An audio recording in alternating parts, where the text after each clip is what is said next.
Hey everyone, this is Clifford Mark. I wanted to talk to you a little bit about Jesus and what he did to karma. Now, karma is actually referenced in the Old Testament. It's referenced through various things, generational curses and what have you.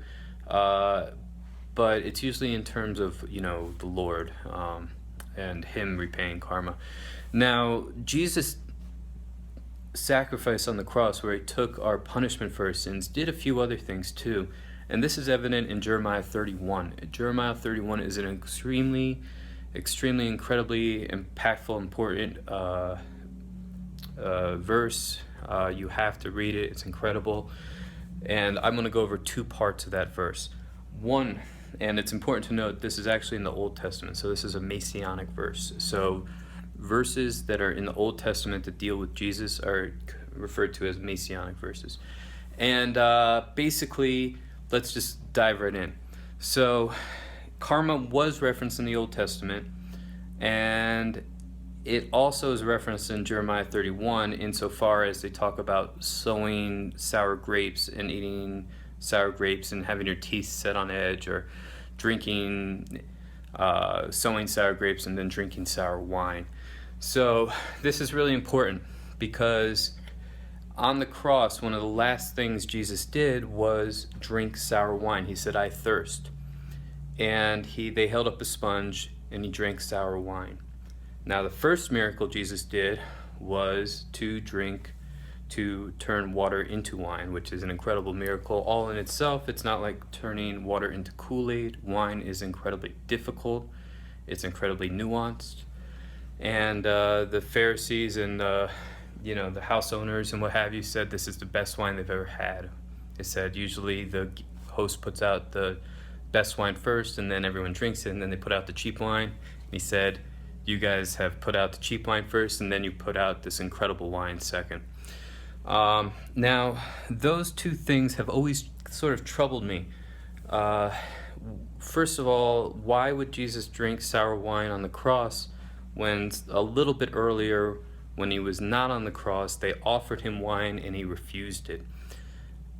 And whenever there's something like that, it's something you have to look into. It's important, and we're going to go over a few of those instances in these videos that I've come up with that have stuck out to me, and this is one of them. And in Jeremiah 31, it all becomes clear.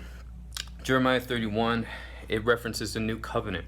It says, no longer there will be a new covenant, and I will forgive their iniquity, and I will remember their sin no more. So that's Jeremiah 31:34. Sorry for me looking down and referencing that. I just wanted to make sure I got the right words. Also in Jeremiah 31, they say, no longer will you drink the sour grapes planted by your fathers.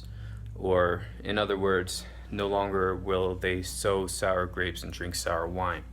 So the first miracle Jesus did is he gave us beautiful wine. The last miracle Jesus did was drink our sour wine. So instead of us reaping what we sow, in this case sour grapes, sour wine, Jesus took our sour wine on the cross and he gave us the best wine. First miracle, best wine. Last miracle, drinking sour wine. So in that instant, Jesus ended karma. So no longer will you eat what you sow, or drink what you sow, or reap what you sow. That's over. And generationally, it's over too. Because karma in the Bible is not just, what you do, it's also what your forefathers have done. So this is an incredible, incredible verse, Jeremiah 31. Please read it. It's incredible. I know I said it's incredible. I'm going to say it again. It's incredible because it talks about the new covenant. It talks about how their iniquity I will remember no more. It talks about God's love for us. And the new covenant is made possible through Jesus. And basically, the first covenant was in the Garden of Eden. Don't eat the fruit. We ate the fruit.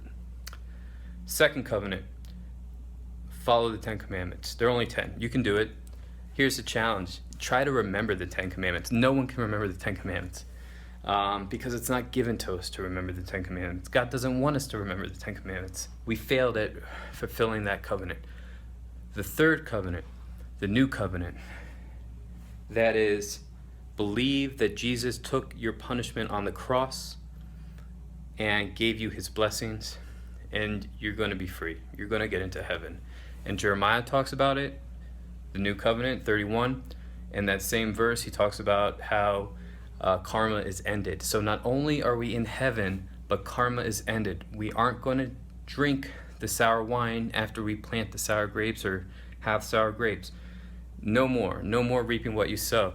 All right, guys, thank you. Have a great day. Thanks to the Lord. His works are amazing. I hope that each one of you take a chance to really consider how much Jesus has done, the miracles on the cross he gave to us, and accept that he died on the cross as punishment for our sins, and not only as punishment for our sins, but also to take all of our sour grapes, our sour wine, and he gave us the best wine in the world. So he took all of our bad works, took punishment for our bad works, and he gave us amazing gifts. All right, have a good one. Bye.